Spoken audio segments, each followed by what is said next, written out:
Olá, meu nome é Bruno Andrade. Hoje nós vamos conversar um pouquinho sobre o Bitcoin. Para você que não tem noção nenhuma, não sabe como que funciona, como que é, de onde surgiu, como é que faz, você vai sair daqui muito informado, esclarecido. Talvez você vai saber mais que 99% das pessoas que hoje entendem um pouco sobre Bitcoin ou que talvez não entenda nada, mas investe e nem sabe por quê. Hoje o Brasil, ele não tem tantas pessoas investindo em Bitcoin. Está começando agora, os rumores, está sendo começado a falar agora. Agora que as pessoas estão começando a buscar informação, criar confiança para ver se realmente vale a pena ou não. E é normal. Hoje tem muitos outros países, eu fiz uma pesquisa no Google Trends, e o nosso país está em 33º de intenção de busca. Então o interesse por Bitcoin no Brasil ainda não é muito grande, e eu vejo oportunidades por trás disso. Os países que têm mais pesquisa é Canadá e Estados Unidos. Eles estão no topo, mas a gente tá junto no ranking ali com a Venezuela. Então hoje eu entendo que o que faz as pessoas perderem as oportunidades é o entendimento, é buscar informação, conhecimento. Então eu já quero te agradecer e parabenizar por você estar buscando informação e tentando entender sobre esse assunto que talvez ajude muito a você diversificar o seu dinheiro e ter uma proteção. Quero também ressaltar que esse vídeo não é uma recomendação, não quero que você faça nada. O Bruno falou do Bitcoin, vou comprar tudo Bitcoin e vou fazer um monte de confusão aqui, porque você vai se estrepar. Então, tenha muita segurança e firmeza, diversifique, tenha controle, não seja drástico, juízo. Antes de falar do Bitcoin, eu quero trazer uma história antes de como funcionava a moeda antes, para a gente entrar no contexto do Bitcoin, para você entender como percorreu essa história e como que funcionou. Antigamente, a nossa moeda de troca era grão, sal, o ouro e cacau, café. Então era assim, você fazia trocas e essas trocas representavam um valor, ou seja, você buscava valor. Então dinheiro nada mais é que um valor. E valor representa confiança. Você troca algo de valor porque você confia naquilo que você trocou. Ou seja, você confia, se você vai trocar por ouro, você confia que é ouro. É uma confiança, é uma moeda de troca. Ou seja, você dá dinheiro por um serviço porque você confia naquela pessoa. Você gera valor para aquela pessoa. Então você está numa troca de valor. E antes a moeda era assim, você trocava por grãos e ouro. Foi passando o tempo, se tornou muito difícil você ficar carregando ouro para lá e para cá, nas costas. Imagine você vai viajar com um monte de ouro, um monte de grãos, e como é que você faz? Você vai se mudar? Era muito inviável, se tornou inviável. E daí surgiu a ideia dos bancos, ou seja, os bancos guardavam, era como se fosse um depósito, onde guardava o seu ouro lá, e aí você recebia um certificado. Então se tornou muito mais fácil a negociação. Você fazia a transação, por exemplo, eu te dava um certificado representando X ouro, e eu não precisava ir lá picotar o meu ouro e te dar e pesar e fazer toda essa gambiarra. Eu te dava o certificado que representava tanto de ouro e era muito mais prático, muito mais fácil. Isso agilizava muito a vida das pessoas. E foi passando um tempo, foi eliminado essa opção de você lastrear o seu dinheiro com ouro, ou seja, seu dinheiro representava ouro. Aquele certificado, aquela nota, como se fosse uma nota, representava um tanto de ouro. E daí não tinha mais isso. Então você deixou de ter uma confiança em algo, porque antes você confiava no quê? No ouro, que era a moeda de troca, que era aquele certificado. E você passou a confiar em alguém, que é alguém que estava por trás do dinheiro, ou seja, o governo. Porque depois que parou de ter esse lastro no ouro, foi criado a moeda. E a moeda cada governo tinha o controle da sua moeda. Foi estipulado que cada um ia fazer suas leis, ia determinar quanto de moeda ia circular, e eles iam definir como isso funciona. E surgiu os governos. Então hoje tem o dólar, tem o real, tem o euro. Por quê? Porque cada governo tem o controle dessa moeda. E aí que começa o problema, porque existem duas desvantagens muito grandes ao você dar o poder, ter confiança num banco ou no governo. Primeiro, que entra as corrupções, ou seja, o governo acaba criando muito dinheiro para suprir as necessidades do país, para suprir a roubalheira. Então, se um banco, por exemplo, começa a quebrar, vai lá, o governo imprime um monte de dinheiro para suprir, para o banco não quebrar, para fazer esses empréstimos. E, consequentemente, vai surgindo a inflação. Então, por que nosso dinheiro vai desvalorizando cada ano? Por que as coisas vão aumentando de valor? Porque o dinheiro é muito dinheiro na economia. Tem muito dinheiro na economia e o preço das coisas vão subindo. Então, a gasolina vai subindo, leite, os serviços, tudo vai subindo e isso vai gerando uma desvalorização das coisas. Então, o seu dinheiro que está lá na poupança paradinho, ele não vai ter o mesmo poder de compra todos os anos. Vai chegar uma hora que você não vai conseguir comprar a mesma coisa, os 10 reais não vai comprar a mesma coisa todos os anos. Então vai tendo essa desvalorização. Por quê? Porque o governo tem esse controle, ele estipula quanto que vai imprimir, ele estipula para onde vai o dinheiro. Imagine que tem um livro caixa, né? Você tem suas finanças, você consegue controlar a conta de luz, conta de água, a conta de internet, para onde vai o seu dinheiro. Você tem esse controle. Então, imagine que o banco e o governo também tem esse livro caixa e a gente não consegue ter acesso a isso. Você não consegue ver para onde está indo o dinheiro, o que eles estão fazendo, e acaba que esse histórico das coisas que está acontecendo a gente não tem acesso. Então, o dinheiro, de certa forma, fica muito centralizado no banco e no governo. E a gente não tem acesso. Ou seja, se o banco falir, você perde o dinheiro. Se o governo decidir que aquela moeda não vai mais valer nada, eles vão bloquear o seu dinheiro, que vai mudar a moeda, eles podem fazer o que eles quiserem, eles têm o controle e a gente não consegue ter acesso. E a gente já viu que em alguns países aconteceu isso, e antigamente lá no Brasil também teve aquele problema que pegaram todo o dinheiro da poupança das pessoas e um monte de gente teve que entrar na justiça, deu um forrobodó gigantesco e muitas pessoas ficaram no prejuízo. Então a gente não tem esse controle, por isso que dá tantos problemas e o nosso dinheiro vai perdendo valor. E o segundo problema é a duplicação do dinheiro. Hoje a gente não usa muito mais o dinheiro físico, né? O papel. Se você olhar a minha carteira lá, eu tenho só um dinheirinho de segurança que está parado e nunca mais usei. Eu uso muito mais cartão de crédito, transação como PicPay, Nubank, enfim. A gente tem diversos meios de pagamentos que é digital. De certa forma, o nosso dinheiro já é digital. Mas o grande problema disso é a duplicação de dinheiro, como eu falei. Então, o dinheiro vai sendo duplicado, que nem o banco também vai se criando dinheiro, e o dinheiro vai multiplicando cada vez mais, vai tendo muito dinheiro na economia. E o que isso acontece? Vai tendo muito mais dinheiro na economia e isso vai prejudicando cada vez mais. Outro fator também que prejudica demais é a má gestão do governo. Então, eles decidem para onde vai, para onde vem, com quem fica, com quem vai.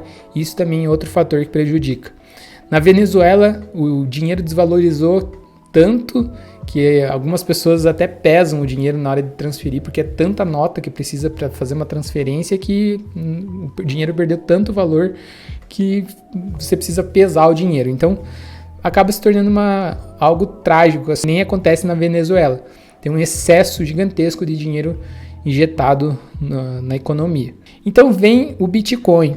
O Bitcoin é uma moeda descentralizada. O criador da moeda, Satoshi Nakamoto, ele fez um documento e mostrou e fez uma programação e desenvolveu essa moeda que nasceu 100% digital. Então, ela veio para resolver esse problema da duplicação do dinheiro. Então, você não consegue duplicar a moeda, o Bitcoin. Outro fator interessante do Bitcoin é que não tem uma autoridade por trás, por exemplo, um banco ou o governo. Ela foi desenvolvida para ser independente. Então, como que funciona?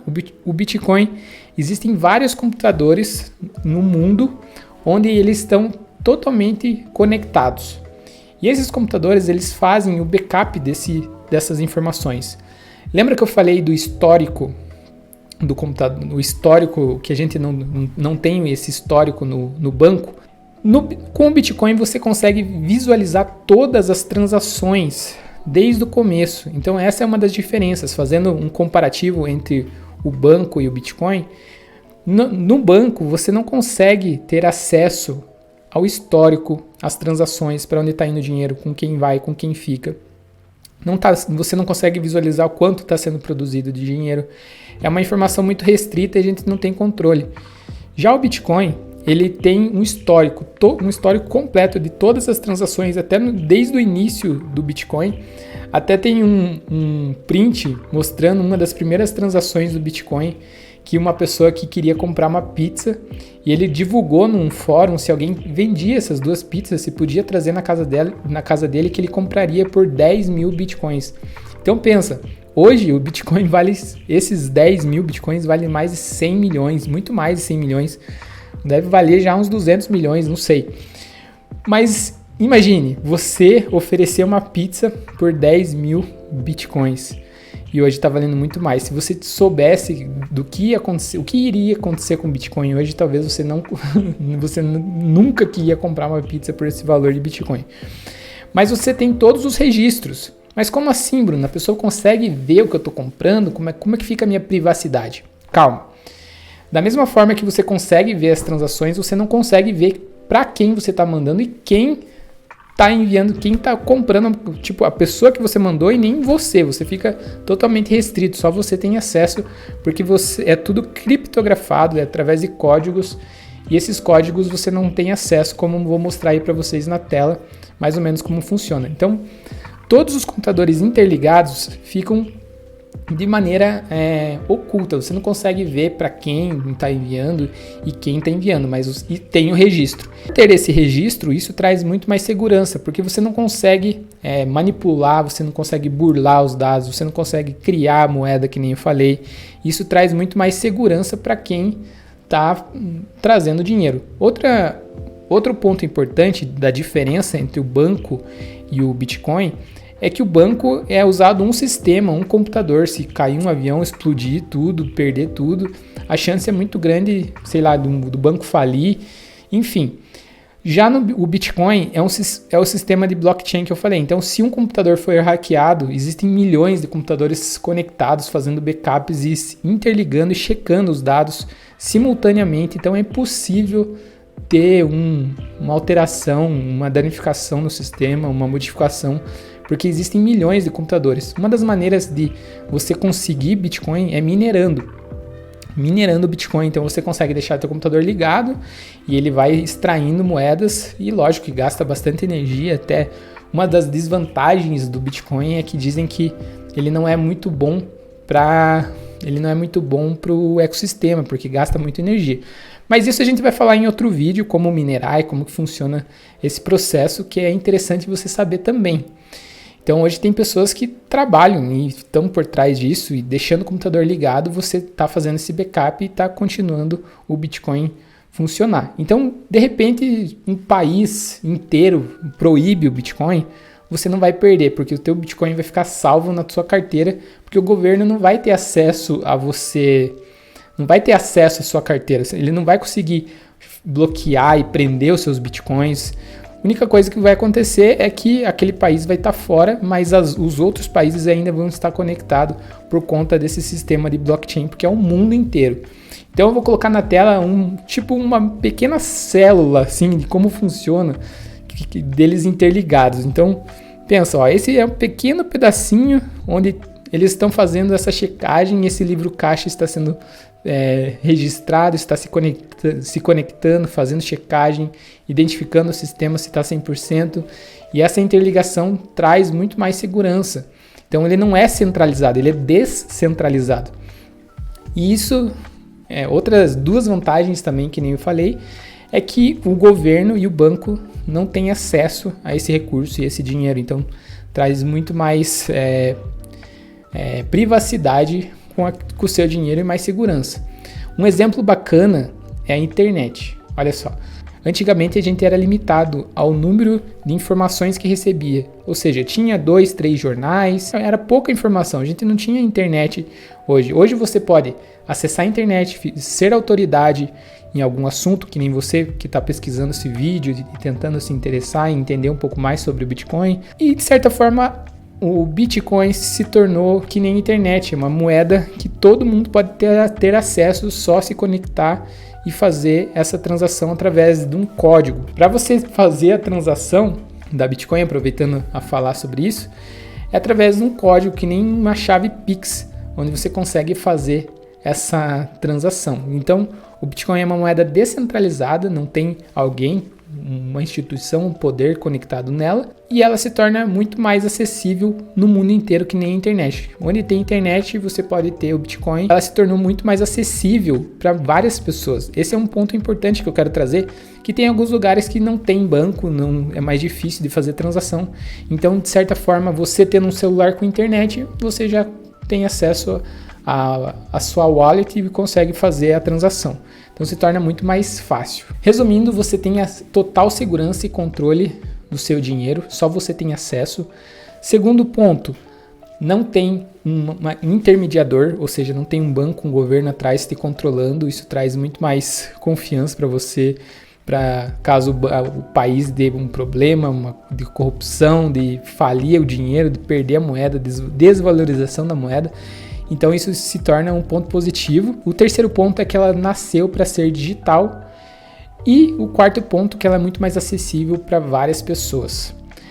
Ainda, o Bitcoin não tem muitas empresas aceitando o Bitcoin. De certa forma, ela está sendo uma moeda de segurança. Ou seja, eu deixo meu dinheiro lá para valorizar e para me proteger. Eu não consigo ir numa cafeteria e comprar com Bitcoin, que geralmente era para ser a proposta da moeda. Então, esse é um ponto que ainda eu acredito que futuramente, quem sabe, tem algumas empresas que vão disponibilizar. Já tem alguns projetos, algumas ideias, mas quando você chega na loja, ninguém tem ainda o recurso, ninguém sabe como funciona, ainda falta muita informação e tecnologia para que isso aconteça. Beleza? Espero que tenham gostado desse vídeo, é um resuminho básico do Bitcoin. Quero que você coloque aqui embaixo qual que é a sua dúvida, o que você quer saber sobre Bitcoin. Coloque aqui embaixo que eu vou tentar trazer para você mais vídeos, mais informações sobre o Bitcoin para você ficar por dentro e tomar uma atitude, agir, né? Espero que tenha gostado, um grande abraço, eu vou ficando por aqui e até a próxima.